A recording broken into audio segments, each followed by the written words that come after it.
Picture this: a vault deep beneath the streets of Stockholm, sealed tight against the summer air. 4 people huddle in the darkness, their world reduced to concrete walls and the metallic taste of fear. Above them, police snipers wait with fingers on triggers. Beside them, armed criminals hold their lives in trembling hands. 6 days stretch out like 6 lifetimes, and then something inexplicable happens.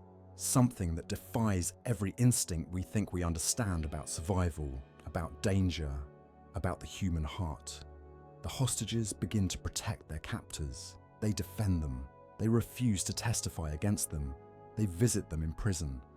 This is where our story begins, in that vault beneath Stockholm, where psychiatrists would later coin a term that would echo through courtrooms, therapy sessions, and popular culture for the next 50 years. A term that attempts to explain the impossible. Why victims sometimes fall in love with their tormentors. Why prisoners sometimes defend their jailers. Why the human mind, when pushed to its breaking point, sometimes does the most unexpected thing imaginable. Tonight, we're descending into the shadows of Stockholm Syndrome. We're exploring the twisted corridors of the captive mind, where fear transforms into affection, where survival rewrites the rules of emotion, where the boundaries between victim and ally blur into something we still struggle to comprehend. We'll walk through the bank vault where it all began, stand beside Patty Hearst as she holds a rifle for her kidnappers, and examine the controversial psychology that tries to make sense of it all. Because Stockholm Syndrome isn't just a clinical curiosity, it's a window into the darkest corners of human adaptation, a testament to our will to survive, and perhaps a mirror reflecting uncomfortable truths about power, control, and the fragility of the self. So settle in as the night deepens around you. We're about to explore one of psychology's most debated, most misunderstood, and most hauntingly human phenomena. This is the story of Stockholm Syndrome. August 23rd, 1973. Stockholm's Norrmalmstorg Square gleams in the late summer sun. The Sveriges Kreditbanken sits at the heart of the financial district, its facade promising security and order. Inside, tellers count krona, customers wait in orderly lines, and the hum of commerce fills the air with the illusion of normalcy. Then, at 10 minutes past 10 in the morning, that illusion shatters. A man walks through the doors. His name is Jan Erik Olsson, though the newspapers will soon know him as Jan. Under his folded jacket, hidden from view until the perfect moment, he carries a submachine gun. When he pulls it free, the weapon seems to materialize from nowhere. He fires into the ceiling. Plaster rains down like snow. The crack of gunfire echoes off marble walls, and with a voice disguised to sound American, he shouts in English, "The party has just begun." What happens next unfolds with a terrible, methodical precision. A police officer responds to the silent alarm. Olsson shoots him in the hand. Blood spatters across the polished floor. The officer retreats, wounded but alive. Olsson takes 4 bank employees hostage. 3 women named Birgitta Lundblad, Elizabeth Oldgren, and Kristin Emmark, and 1 man named Sven Safstrom. He demands more than $700,000 in Swedish and foreign currency. He demands a getaway car, and he demands something else, something that will turn this robbery into something far more complex: the release of Clark Olofsson, one of Sweden's most notorious criminals, serving time for armed robbery and complicity in murder. The authorities, perhaps unwisely, grant this last demand. Olofsson arrives at the bank. Now there are 2 captors, 4 hostages, and a situation spiraling into territory no one quite knows how to navigate. The police surround the building. Snipers take position on rooftops, their crosshairs trained on windows. Negotiators set up command posts. The media descends like locusts, cameras pointed at every entrance, reporters breathlessly updating a nation transfixed by the unfolding drama. And inside the vault, where Olsen has moved his hostages for maximum security, something strange begins to happen. 6 days. That's how long the siege lasts. 144 hours in a concrete tomb beneath the earth. The hostages are chained by the neck at night to prevent escape. They're used as human shields. Death threats hang in the air like smoke. The police pump gas into the vault, forcing everyone to wear masks or suffocate. Every moment carries the weight of potential violence, the possibility that this could be the minute when everything goes catastrophically wrong. But in those 6 days, something else grows alongside the fear. The hostages begin to see their captors not as monsters, but as men. Olsen shares food with them. He tells them stories. They play checkers together. He protects them from what they perceive as the greater threat, the police, whose tactics seem reckless, whose willingness to storm the bank appears to value justice over their survival. Kristin Einmark, 23 years old and terrified, manages to place a phone call to Swedish Prime Minister Olof Palme. Her words shock the nation. "I trust my captors, but I'm afraid of the police. I'm afraid I'll die in a police assault." Think about that for a moment. A woman held at gunpoint, chained in a vault, trusting her captors more than the people trying to rescue her. On August 28th, after negotiations break down and the gas forces their hand, Olsen and Olofsson surrender. The hostages emerge, blinking into daylight, into freedom, into safety. The ordeal is over, but the story is just beginning. Because what happens next confounds everyone. The hostages refuse to testify against their captors in court. They visit them in prison. They defend their actions. One of the women later describes feeling grateful to Olofsson, seeing him as her protector rather than her tormentor. The public watches in bewilderment. The police, having risked their lives for the rescue, feel betrayed. And a psychiatrist named Niels Bejero, who'd been brought in to analyse the situation, coins a term to explain this inexplicable behaviour: Normalmstorg syndromet, the Normalmstorg square syndrome. The rest of the world will come to know it as Stockholm Syndrome. Bejero frames it as a form of brainwashing, an irrational response born from trauma and fear. The term spreads like wildfire. It becomes shorthand for understanding how victims can develop positive feelings toward their abusers.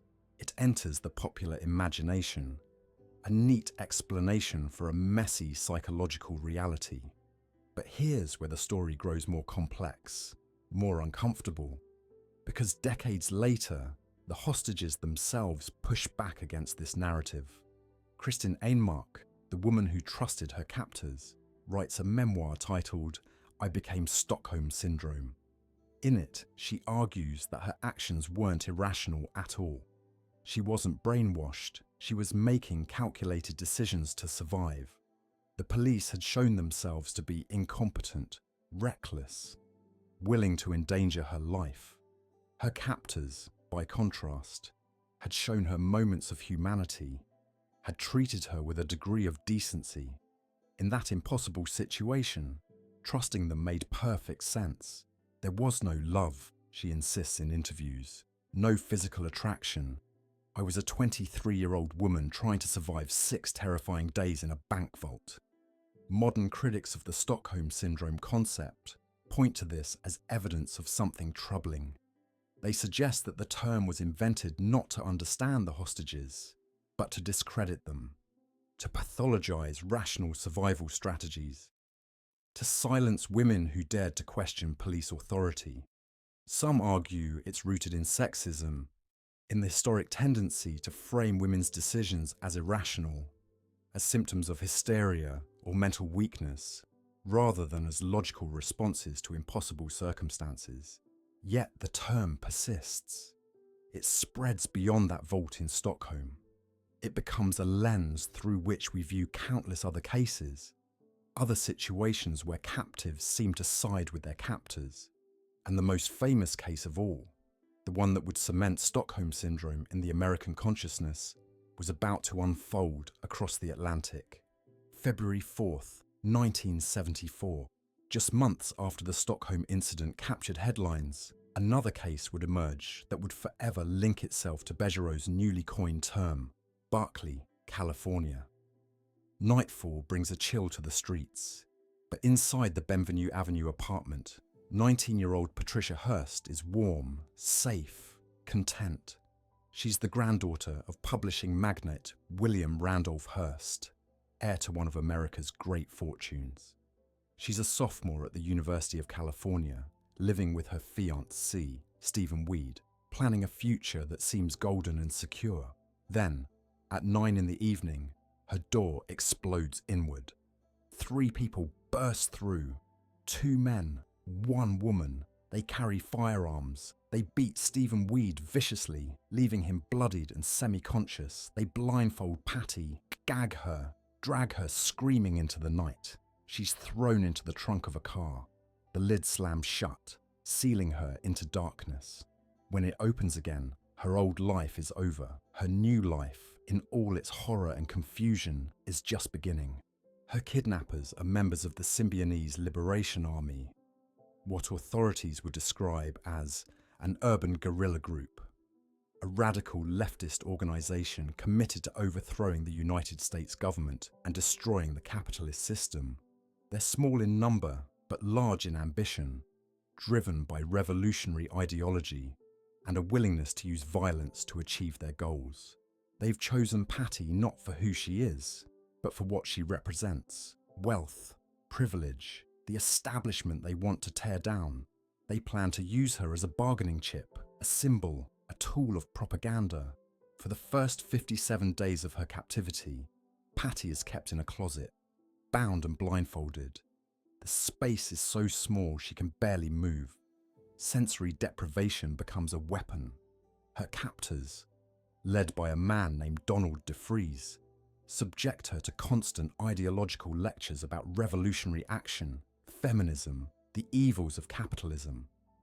They threaten her with death if she tries to escape. They tell her she'll be beaten or hung from the ceiling if she makes noise. The conditions suggest a deliberate strategy to break down her identity and rebuild it in their image, though the full extent of what occurred during those 57 days remains known only to those who were there. Someone named Tanya begins to emerge. The transformation is documented in a series of audio recordings released to the media. In them, Patty's voice grows stronger, more defiant, more aligned with the SLA's rhetoric. She denounces her family as corporate pigs. She declares her commitment to the revolutionary cause. She becomes, by all appearances, a willing member of the group that kidnapped her. The public watches in shock and fascination. Is she brainwashed? Is she acting under duress? Or has she genuinely converted to their ideology? The answer comes on April 15th, 1974, 70 days after her kidnapping. Security cameras inside the Hibernia Bank in San Francisco capture images that will become iconic, haunting, endlessly debated. There's Patty Hearst, now Tanya, holding an assault rifle. She's wearing a wig, a long coat, revolutionary garb. She's shouting orders at terrified customers, herding them into position, covering the other SLA members as they rob the bank. She looks confident, committed, dangerous. She doesn't look like a hostage. She looks like a soldier. Later, during another robbery at a sporting goods store, she opens fire into the storefront. No one is harmed, but the intent is clear. She's not just complying with orders, she's actively participating. The FBI adds her name to their most wanted list. The face that once appeared in society pages now stares out from wanted posters. America doesn't know what to make of her. Victim or criminal, hostage or revolutionary. The lines have blurred beyond recognition. The manhunt stretches on for months. The SLA moves from safe house to safe house, always one step ahead of law enforcement. Then, in May of 1974, several members, including DeFries, are killed in a shootout with police in Los Angeles. Patty is not among them. She goes deeper underground with the surviving members, She commits more crimes. She becomes more deeply enmeshed in the very group that destroyed her old life. Finally, on September 18th, 1975, the FBI closes in. They find her in a San Francisco apartment with another SLA member, Wendy Yoshimura. She's arrested. During booking, when asked to list her occupation, she writes, "Urban guerrilla." When her attorney tries to relay messages to the media, she asks him to say, "Tell everybody that I'm smiling, that I feel free and strong, and I send my greetings and love to all the sisters and brothers out there." But something has clearly changed.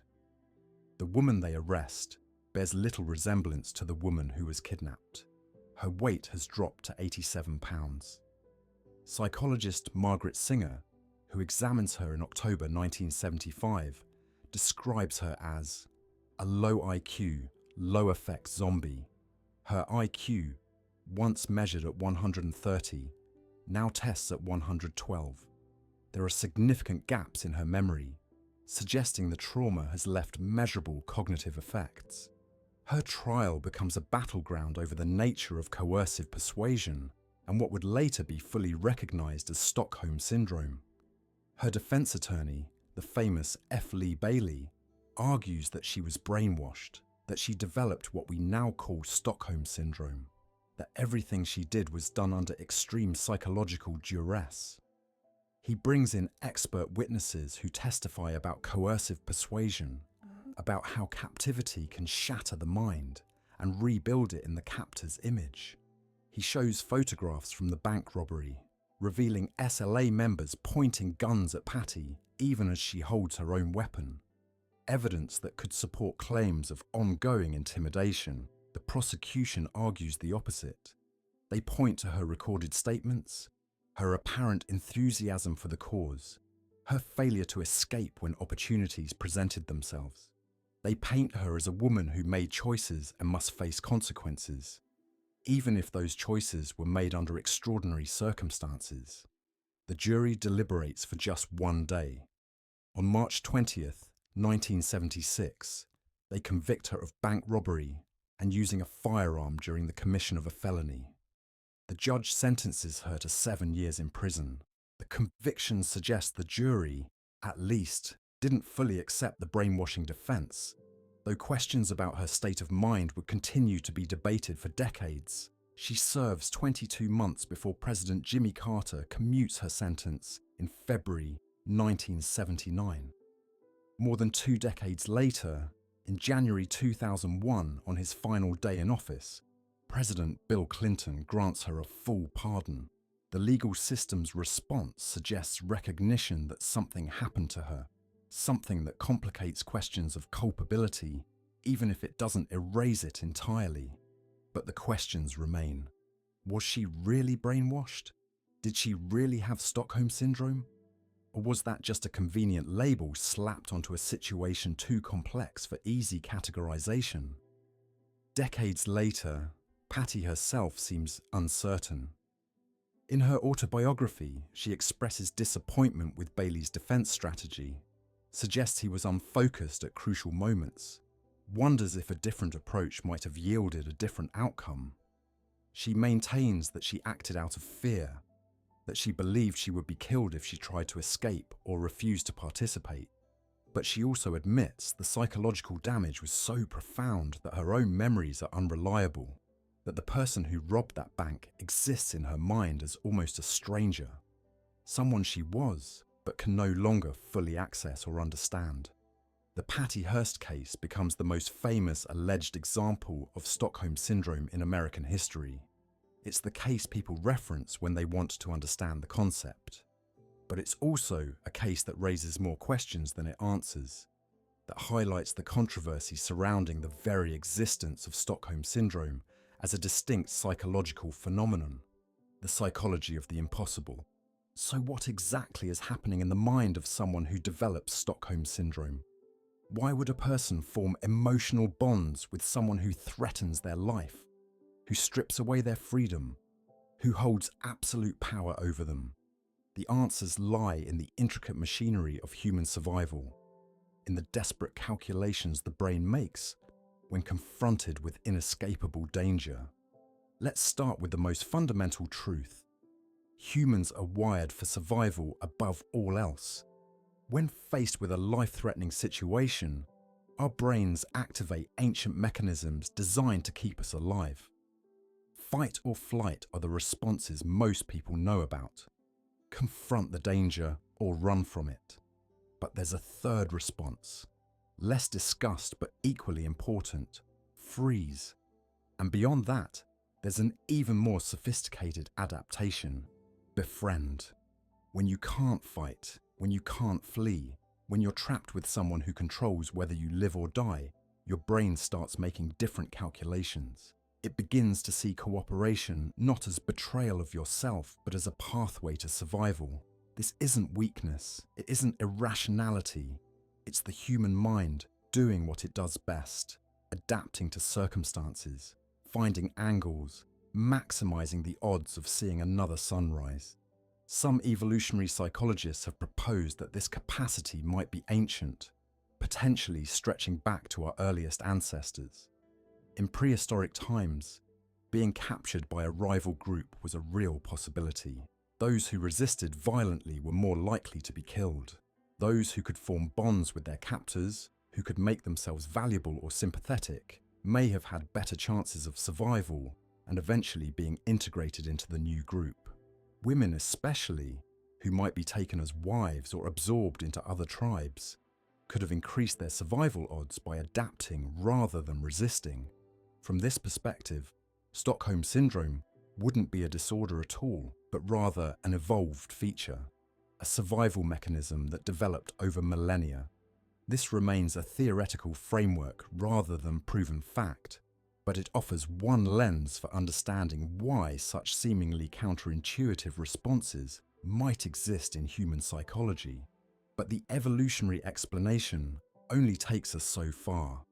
The immediate psychological mechanisms are what transform fear into something resembling affection. Several factors need to align for Stockholm Syndrome to develop. First, there must be a perceived threat to survival. The victim must genuinely believe they could die. This constant fear creates a state of hyper-arousal, where the nervous system is perpetually activated, where every action and reaction is magnified in importance. Second, the captor must show small acts of kindness. This is crucial. If the captor is unremittingly brutal, the victim remains in pure terror, unable to see them as anything but a threat. But when the captor provides food, allows bathroom breaks, engages in conversation, refrains from carrying out threatened violence, these small mercies become enormous in the victim's perception. The brain latches onto them desperately. Compared to death, these gestures feel like love. This is where cognitive dissonance enters the picture. The human mind struggles to hold contradictory beliefs simultaneously. This person is my mortal enemy, and this person is keeping me alive, create an intolerable psychological tension. The mind resolves this by shifting the narrative. Maybe they're not so bad. Maybe they have reasons for what they're doing. Maybe I can understand them.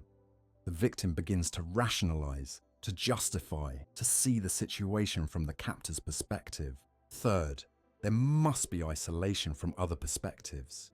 When you're cut off from family, friends, news, any voice that might remind you who you were before, the captor's worldview becomes the only worldview. Their logic starts to make sense because it's the only logic you're exposed to. This is particularly powerful in longer captivities, where days blur into weeks, where the old life starts to feel like a dream, and the captivity becomes the only reality. Fourth, the victim must believe escape is impossible. If you think you can get away, you maintain psychological resistance. But when you're convinced there's no way out, that your only path to survival is through cooperation and connection with your captor, the mind begins its adaptation. Intermittent reinforcement amplifies all of this. This is a concept from behavioral psychology. When rewards and punishments are unpredictable, when kindness and cruelty alternate without pattern, The bond that forms is stronger than if treatment were consistently good or consistently bad. The victim becomes hypervigilant to the captor's moods, desperate to predict and please, grateful for moments of mercy precisely because they know cruelty could return at any moment. It's the same mechanism that makes gambling addictive, that keeps people trapped in abusive relationships. The unpredictability creates a psychological hook that's almost impossible to shake. The victim also experiences what psychologists call primitive gratitude for the gift of life. When someone has the power to kill you and chooses not to, when they could harm you but instead show restraint. The relief is so overwhelming that it can be mistaken for genuine affection. The captor becomes, in a twisted way, a savior. Never mind that they're the reason you need saving. The mind, desperate for something to cling to, transforms them into a protector. There's also an element of infantilization. Hostages become completely dependent on their captors for basic needs: food, water, permission to use the bathroom, even the ability to speak. This dependency mirrors the relationship between parent and child. And just as children bond with parents even when those parents are abusive, hostages can bond with captors. The power dynamic creates a psychological regression, where the victim's identity shrinks, where their will becomes aligned with the will of the person who controls every aspect of their existence. But here is what the research reveals. Not everyone develops Stockholm Syndrome. In fact, most don't. An FBI study from 1999, examining more than 1,200 hostage incidents, found that only about 8% of kidnapping victims showed signs of Stockholm Syndrome. When researchers excluded victims who showed negative feelings only toward law enforcement while maintaining neutral or negative feelings toward captors, that number dropped to 5%. A separate FBI survey of 600 police agencies in 1989 found not a single case where emotional involvement between victim and kidnapper actually interfered with or jeopardized a tactical assault. The data suggests this phenomenon, while real in some cases, remains relatively rare. So why do some people's minds take this adaptive path while others resist? The research doesn't give us definitive answers, but several possibilities have been explored. Some psychologists suggest that people with histories of trauma, people who've previously learned to survive through accommodation rather than confrontation, may be more susceptible. Others point to personality factors that could play a role: high empathy, a tendency towards seeing multiple perspectives, the capacity to understand motivation even in harmful people. It's also likely that specific circumstances of the captivity matter enormously, the particular dynamics between that captor and that victim, the thousand small variables that make each hostage situation unique.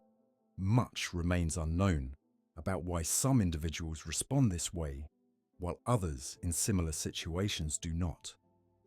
There's also significant overlap between Stockholm Syndrome and related concepts.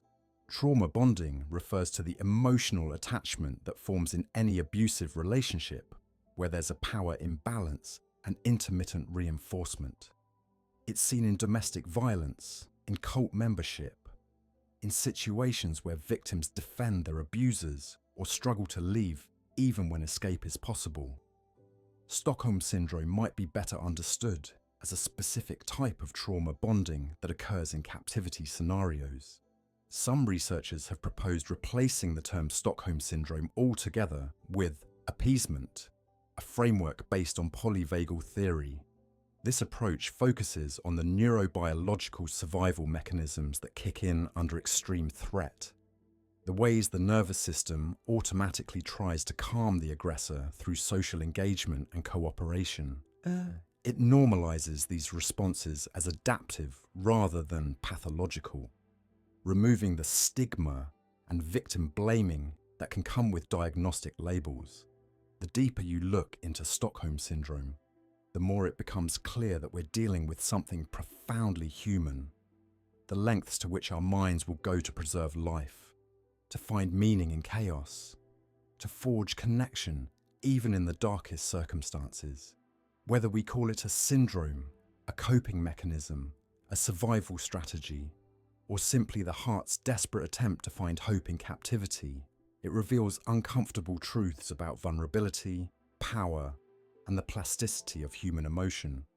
For all its cultural ubiquity, for all the times it's referenced in movies and television and casual conversation, Stockholm Syndrome exists in a peculiar limbo.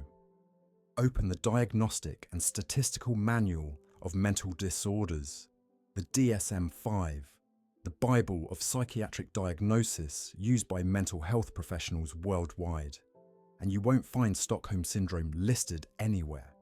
It's not an official diagnosis. It's not a recognized disorder. It's a concept, a label, a shorthand for a cluster of behaviors that may or may not represent a coherent psychological phenomenon. This absence from official diagnostic manuals isn't accidental. It reflects deep controversies within the psychiatric and psychological communities about whether Stockholm Syndrome is real, whether it's useful, whether it does more harm than good. The first problem is definitional. There are no agreed-upon diagnostic criteria for Stockholm Syndrome. Different researchers describe different symptoms. Some emphasize positive feelings toward captors. Others focus on negative feelings toward rescuers. Still others highlight the refusal to cooperate with authorities or testify against captors. When you ask 10 psychologists to define Stockholm Syndrome, you're likely to get 10 different answers. This vagueness makes scientific study nearly impossible. How do you research something you can't clearly define? How do you measure prevalence, identify risk factors, or develop treatments? A comprehensive review of the medical and psychological literature published in 2008 by researchers including Mary Numniak found remarkably little published academic research on Stockholm Syndrome. Most of what exists consists of case studies and media reports rather than rigorous empirical studies. The researchers found ambiguity in how the term was used, inconsistency in diagnostic criteria, and a notable pattern. Most diagnoses appeared to be made by journalists and commentators rather than by actual mental health professionals examining patients. Their conclusion pointed to significant gaps in our understanding of whether this represents a true syndrome at all. This raises a second controversy: the role of media in creating and perpetuating the concept. Stockholm Syndrome may be more of a cultural idea than a clinical reality, a narrative we tell ourselves to make sense of behaviors that confuse or disturb us. It's easy to say someone has Stockholm Syndrome. It's much harder to prove it exists as a distinct psychological entity rather than as a mix of other recognized conditions like post-traumatic stress disorder, acute stress reaction, or various trauma responses. But the deepest controversy surrounding Stockholm Syndrome centers on concerns about its origins and potential misuse. Critics, including gender studies scholars and some of the original hostages themselves, have raised questions about whether the term was coined to pathologize rational behavior, particularly women's behavior. Consider the circumstances. Niels Bejerot coined the term after the Stockholm bank robbery without directly interviewing or examining the hostages themselves. He observed from outside, watched their behavior during negotiations, listened to their statements, and declared them to be suffering from a syndrome. The hostages themselves, particularly Kristin Enmark, have spent decades pushing back against this characterization. In her memoir and in interviews, Enmark insists that they weren't irrational, weren't brainwashed, but were making reasonable decisions given impossible circumstances. Some scholars and journalists, including Australian writer Jess Hill in her book about domestic violence, have pointed out that 3 of the 4 Stockholm hostages were women, and it was primarily their behaviour, their stated trust in their captors, that was labelled as pathological. They note a historical pattern. When women make decisions that challenge authority or defy expectations, those decisions have sometimes been framed as symptoms of mental instability rather than as rational choices. The parallel to historical concepts like hysteria, which was used for centuries to dismiss women's experiences, raises uncomfortable questions about whether Stockholm Syndrome represents a modern version of this pattern. Consider the power dynamics in the original Stockholm case. The hostages were terrified, not just of their captors, but of the police, who had shown themselves, in the hostages' view, to be incompetent and willing to endanger hostage lives. When Kristin Enmark called the Prime Minister and said she trusted her captors more than the police, she was describing a reality where the people supposed to save her posed what she perceived as the greater immediate threat. Bejerot, as a police consultant working directly with a negotiating team, occupied a position that some critics suggest created a potential conflict of interest. If the hostages' criticisms of police tactics could be framed as evidence of psychological impairment rather than legitimate concerns, their critiques might be more easily dismissed. Whether this influenced Bejerot's interpretation remains a matter of debate, but the question highlights broader concerns about who gets to define what counts as rational behaviour in extreme circumstances. The implications extend far beyond that bank vault. Stockholm Syndrome has been applied, often loosely, to victims of domestic violence who stay with their abusers, to cult members who defend their leaders, to trafficking victims who don't immediately seek help when opportunities arise. In many of these cases, the label can become a tool of victim blaming. It shifts focus from the abuser's actions to the victim's response, suggesting that the victim's attachment or loyalty is the problem rather than a symptom of the abuse they've endured. There's also danger in how the concept can be misused in legal contexts. While Stockholm Syndrome is not recognised as a formal defence, it's been invoked in numerous trials. The problem is that it can cut both ways. Defendants might claim Stockholm Syndrome to reduce culpability, as Patty Hearst's attorneys attempted.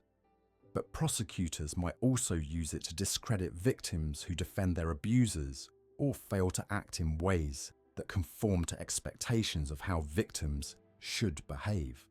The lack of clear diagnostic criteria means the term becomes a rhetorical weapon, used to support whatever narrative a particular side wants to advance.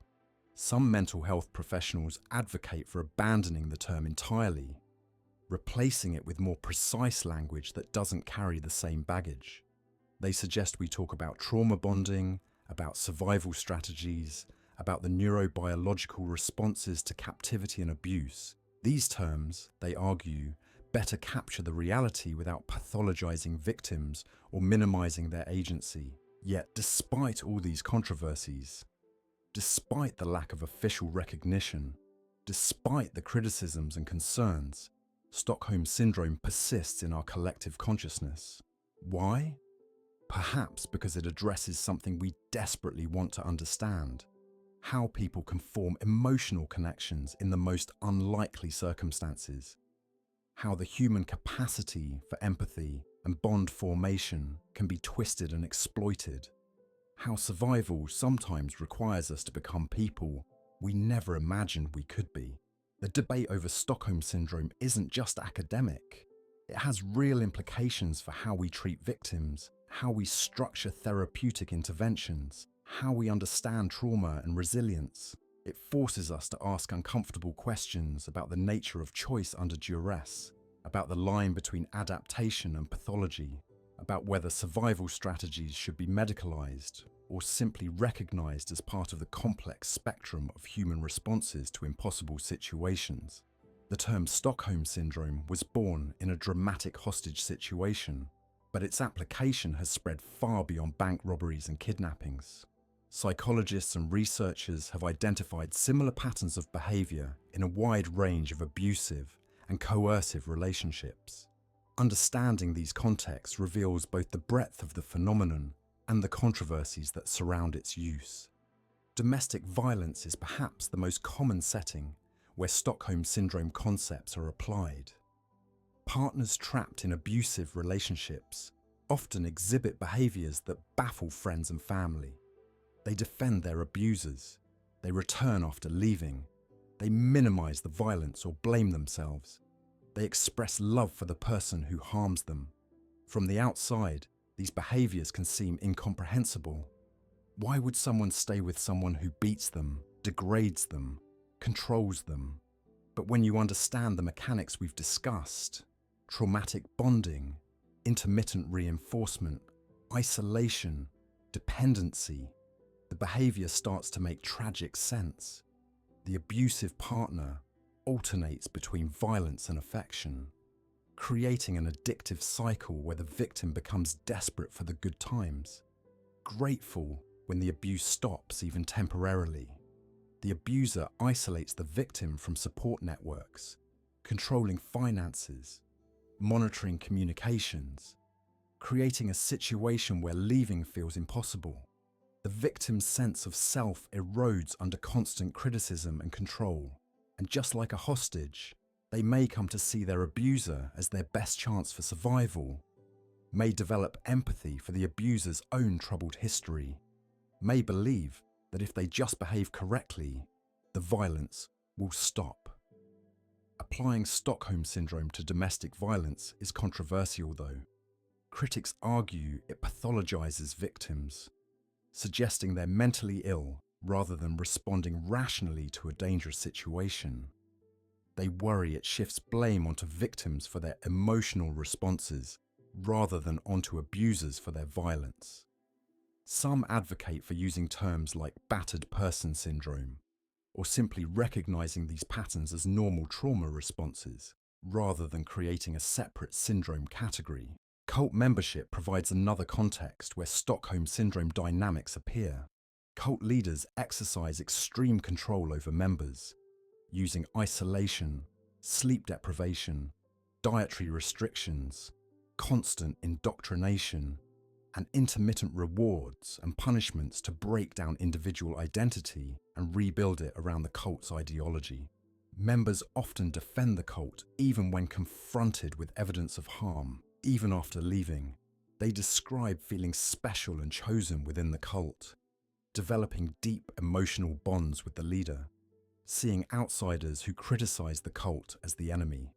The parallel to hostage situations is clear: total control, dependency for basic needs, isolation from alternative perspectives, intermittent reinforcement.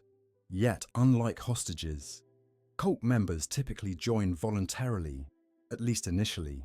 This complicates the picture. Is it Stockholm Syndrome if you walked in the door yourself? Or is it a different phenomenon entirely? The debate continues. Human trafficking, particularly sex trafficking, presents another troubling application. Victims of trafficking are often controlled through a combination of violence, manipulation, and creating dependencies. Traffickers may act as romantic partners initially, creating emotional bonds before exploitation begins. They may provide drugs, creating physical dependency. They may isolate victims from anyone who might help them escape. Victims sometimes express affection for their traffickers, refuse help from authorities, return to their traffickers after being rescued.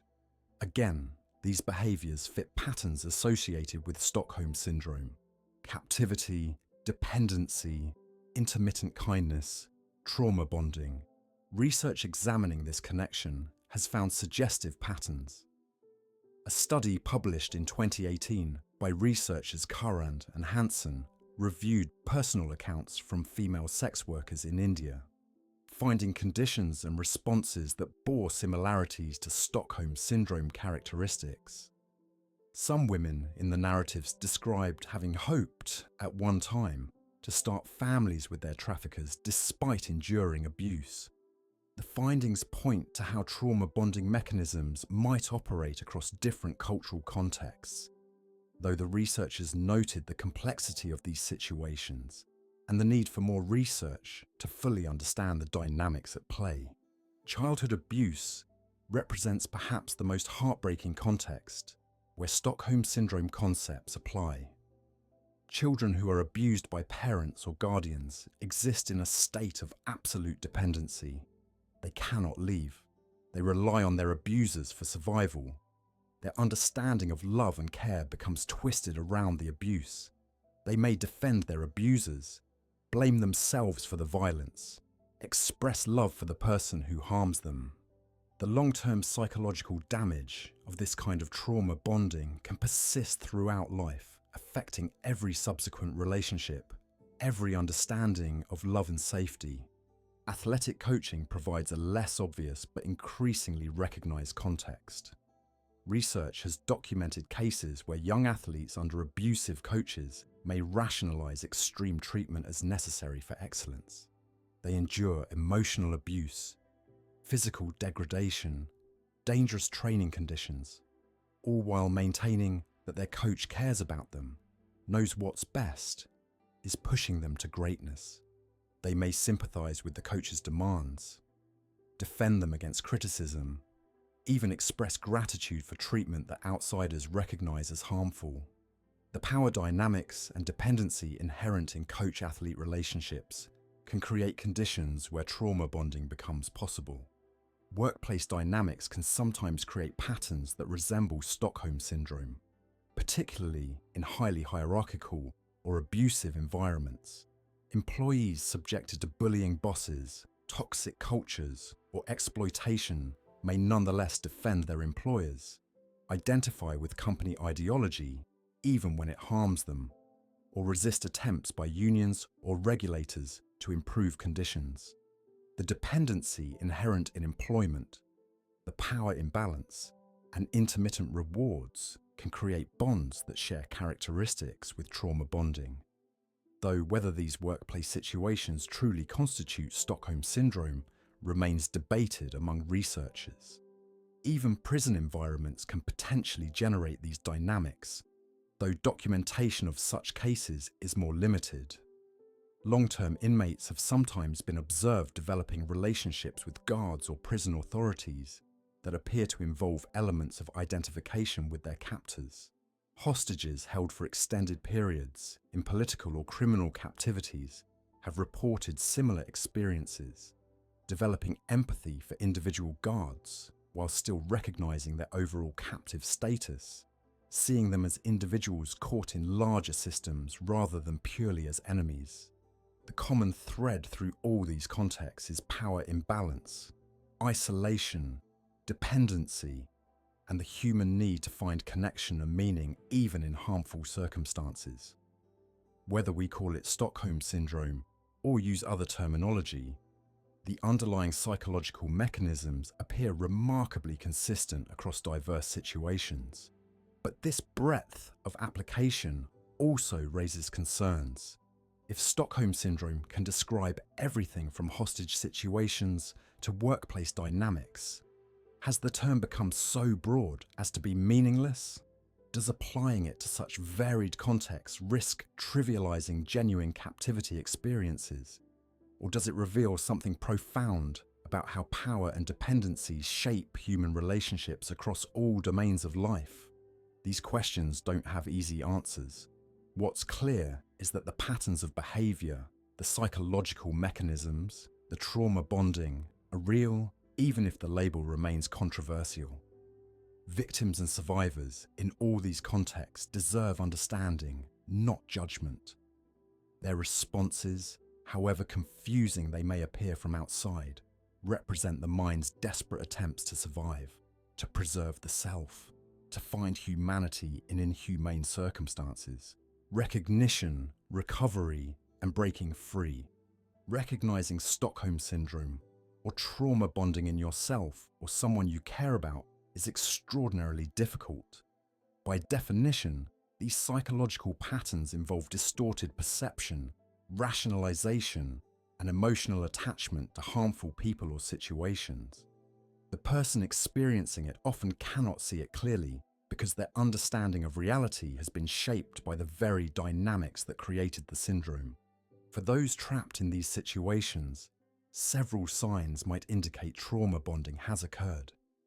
There's the persistent defense of the abuser's actions, even when others point out harm. There's difficulty leaving despite recognizing abuse intellectually. There's a sense that the abuser understands you better than anyone else, that your connection is special or unique despite the damage. There's fear of outside help, viewing police, therapists, or concerned friends and family as threats rather than support. There's emotional numbness toward the harm you're experiencing, an inability to feel appropriate anger or desire for justice. There's preoccupation with the abuser's well-being, even at the expense of your own safety. From outside, friends and family may notice someone making excuses for abusive behavior, minimizing serious incidents, blaming themselves for mistreatment, returning repeatedly to harmful situations after promising to leave, expressing love or loyalty to people who are clearly causing them harm, resisting help, or becoming defensive when the relationship is criticized. The challenge for both the person experiencing trauma bonding and those who care about them is that confrontation rarely works. Telling someone they have Stockholm Syndrome, that they need to leave, that they're being manipulated, often triggers defensiveness. The trauma bond makes them feel like you're attacking not just their abuser, but their judgment, their autonomy, their identity. They may withdraw further, cutting off contact with anyone who questions the relationship. Recovery from Stockholm Syndrome or trauma bonding is a gradual process that typically requires professional help. Therapy provides a safe space to begin examining the relationship without judgment, to slowly untangle the complex web of emotions and dependencies that have been created. The first crucial step is physical separation when possible. As long as someone remains in contact with their abuser or captor, the psychological patterns persist and often intensify. The bond is continuously reinforced through ongoing interaction. Distance creates space for perspective to gradually return, though this process can take months or even years. Psychotherapy, particularly trauma-focused approaches, helps individuals understand what happened to them. Cognitive behavioral therapy can address the distorted thinking patterns that develop during captivity or abuse. It helps identify and challenge the rationalizations, the minimizing, the self-blame. It rebuilds the capacity to recognize and trust one's own perceptions. Trauma-focused therapy also addresses the underlying terror and hypervigilance that often persist long after physical safety is established. Many survivors experience post-traumatic stress disorder symptoms, flashbacks, nightmares, panic attacks, depression, anxiety. These need treatment in their own right, separate from addressing the trauma bond itself. Education about trauma bonding and Stockholm Syndrome can be powerful, though timing matters. Too early, and it may trigger denial, but at the right point in recovery, understanding that their responses were normal survival mechanisms, not character flaws or signs of weakness, can be profoundly healing. It normalizes what they experienced, removes shame, helps them see themselves as survivors rather than as somehow complicit in their own victimization. Support groups with other survivors provide validation and connection. Hearing others describe similar experiences, similar confusion, similar guilt, helps break the isolation. It provides models for healing, shows that recovery is possible, creates a community of people who truly understand in ways that others cannot. Medication may help address symptoms of depression, anxiety, or PTSD that interfere with daily functioning and the healing process. While medication doesn't treat trauma bonding itself, stabilizing mood and reducing overwhelming symptoms can create space for therapeutic work. The recovery process is rarely linear. There may be setbacks, moments of longing for the abuser, periods of doubt about whether leaving was right. This is normal. The trauma bond was powerful, served a survival purpose, involves real emotional attachment even if that attachment formed under coercion. Breaking free means grieving not just what was lost, but also the person you became during the captivity or abuse. For those supporting someone through this recovery, patience is essential. Avoid judgment about why they stayed, why they defended their abuser, why it's taking so long to heal. Validate their experiences while also maintaining firm boundaries about safety. Celebrate small victories. Be present without trying to fix them. Recovery is their journey, not something that can be rushed or imposed from outside. Prevention is another angle worth considering. While we can't always prevent abusive situations, understanding the warning signs and dynamics can help. Recognizing isolation tactics, excessive control, intermittent reinforcement patterns, extreme power imbalances can alert people to get help earlier. Teaching critical thinking about relationships, building strong support networks, maintaining connections outside any single relationship, all create resilience against trauma bonding. Societal recognition matters too. The more we understand these dynamics, the less we blame victims, the more effectively we can intervene. Law enforcement trained in trauma bonding can better work with victims who seem uncooperative or who defend their abusers. Courts can make more informed decisions about cases involving coercion and psychological control. Therapists can provide better treatment when they understand the specific mechanisms at work. Breaking free from trauma bonding isn't just about physical escape. It's about reclaiming your sense of self, rebuilding your ability to trust your own judgment, learning to form healthy attachments, processing the trauma so it no longer controls your present. It's recognizing that the survival strategies that kept you alive in captivity or abuse may no longer serve you in freedom. It's understanding that the emotions you felt, however confusing, were human responses to inhuman circumstances. Recovery is possible. Thousands of survivors have done the hard work of healing, have rebuilt their lives, have learned to recognize and avoid patterns that could trap them again. The journey is difficult, often painful, sometimes lonely, but on the other side lies freedom, not just from the abuser, but from the psychological chains that outlast physical captivity. Conclusion: understanding the unthinkable.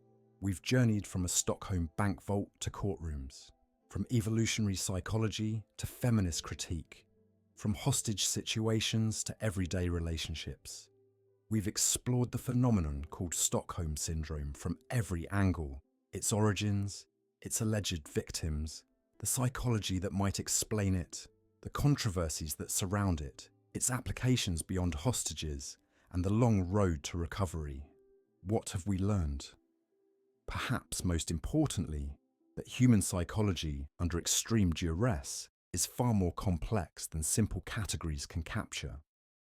That survival does strange things to the mind, creates adaptations we never imagined we were capable of. That what looks like irrationality from outside may be profoundly rational from inside impossible circumstances. We've learned that Stockholm Syndrome, whatever we choose to call it, whatever its formal diagnostic status, points to something real: the human capacity to form emotional bonds, even in captivity, to see humanity even in captors, to adapt psychologically when physical escape is impossible. Whether this represents a distinct syndrome or simply one manifestation of trauma responses remains debated, but the experiences of survivors, the patterns documented across contexts, suggest we're witnessing something meaningful about human nature. We've also learned to question the labels we apply, to recognize how concepts like Stockholm Syndrome can be misused to discredit victims or minimize their agency. The term was born from the observations of a police consultant, not from the hostages themselves. It has been applied, often by people who've never experienced captivity, to explain behaviours they find confusing. We must hold space for the possibility that survivors understand their own experiences better than outside observers, that what we call symptoms might be strategies, that rationality takes different forms under different circumstances. The paradox at the heart of Stockholm Syndrome is this: the same empathy that makes us human, that allows us to connect and cooperate, can be exploited in captivity. The same survival instincts that kept our ancestors alive can be turned against us.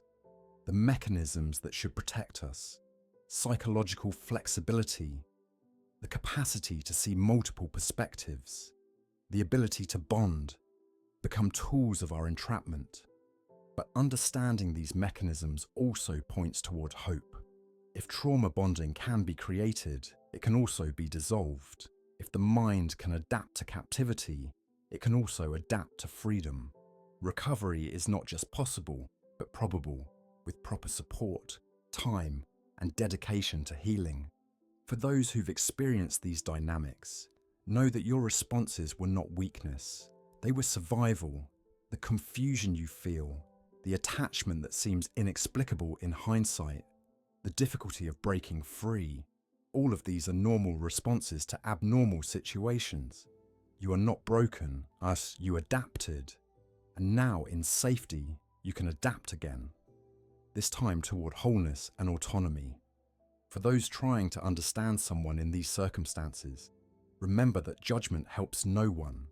Your role is not to explain why they stayed or why they defended their abuser.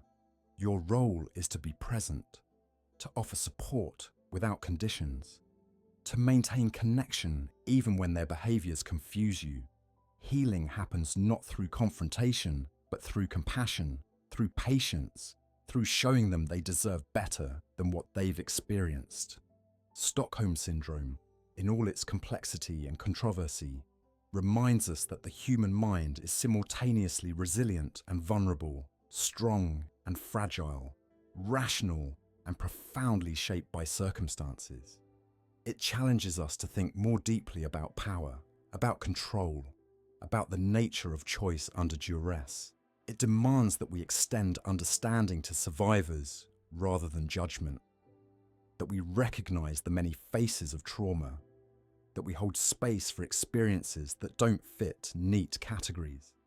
As we conclude this exploration, we're left not with simple answers, but with deeper questions, richer understanding, and perhaps more compassion for the incredible complexity of human psychology. The story that began in a bank vault in Stockholm continues in therapy rooms and courtrooms, in research laboratories and survivors' journeys, in every conversation about trauma and resilience.